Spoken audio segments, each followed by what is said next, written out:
Thank you. Good evening, everybody. Please have a seat. Let me begin by saying welcome to all of you.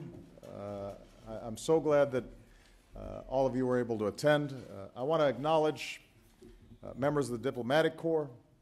We have members of Congress here, including Keith Ellison and Andre Carson. Where's Andre? He's usually not hard to miss. There you go. Leaders from my administration and guests from all across our nation. And to all of you, and to Muslim Americans all across the country and around the world, Ramadan Kareem.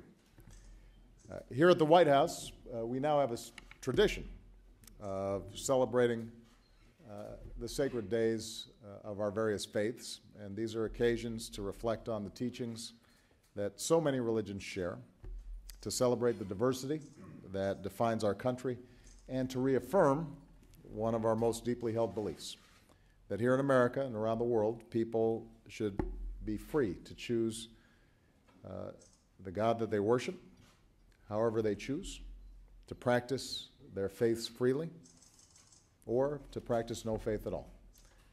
For Muslims, Ramadan is a time of reflection, a chance to demonstrate one's devotion to God through prayer and through fasting. But it's also a time for family and friends to come together, as we do tonight, in a spirit of love and respect, to renew our obligations to one another, as well as to renew our commitment to our neighbors and helping the most needy among us. For as the Quran teaches, whoever does an atom's weight of good will see its results. Now, throughout our history, Islam has contributed to the character of our country, and Muslim Americans and their good works have helped to build our nation, and we've seen the results. We've seen those results in generations of Muslim immigrants, farmers and factory workers helping to lay the railroads and build our cities, Muslim innovators who helped build some of our highest skyscrapers and who helped to unlock the secrets of our universe. Every day, Muslim Americans are helping to shape the way that we think and the way that we work and the way that we do business. And that's the spirit that we celebrate tonight.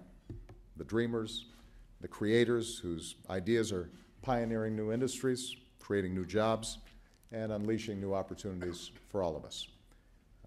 We celebrate entrepreneurs like Shazi Vishram, whose parents came here from Pakistan and Tanzania to give their children a better life.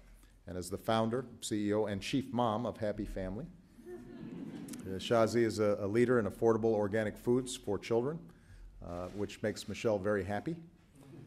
In just 7 years, she's grown to 58 full-time employees, 75 part-time working moms, and they're on track to hit $100 million in revenue this year.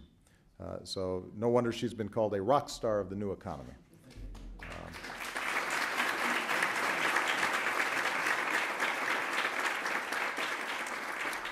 By the way, every time that they sell one of their products, they contribute to global efforts to end child hunger. So Shazi's not only just an outstanding businesswoman, but also a leader that all of us can emulate. We celebrate innovators like Anum Hussain.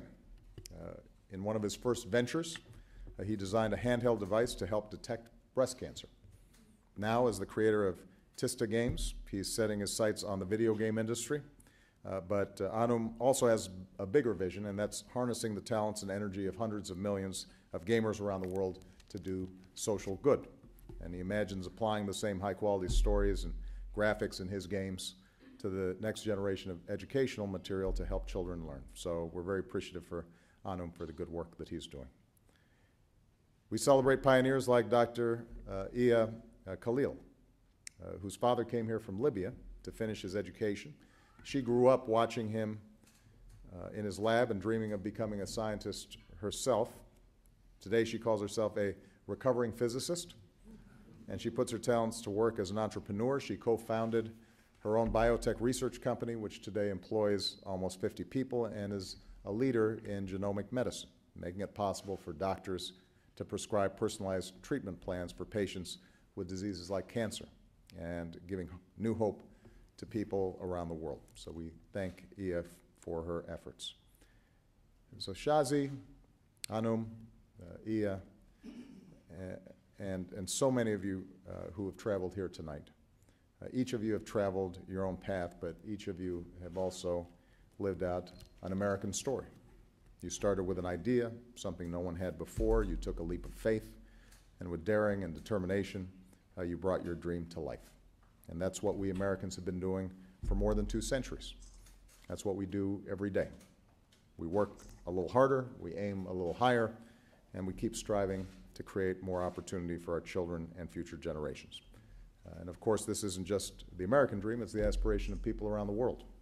It's the basic human desire for progress, to find dignity that comes from work, to give our children something better.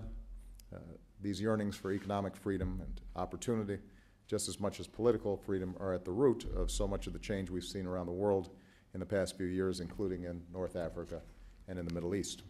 And that's why, even as we support citizens seeking to determine their own destiny, a key part of our engagement with Muslim communities around the world has to be supporting economic opportunity and entrepreneurship. So we launched our annual Entrepreneurship Summit to spur innovation and business growth in Muslim communities. I'm going to be attending one when I go to the ASEAN meeting in Southeast Asia later this year.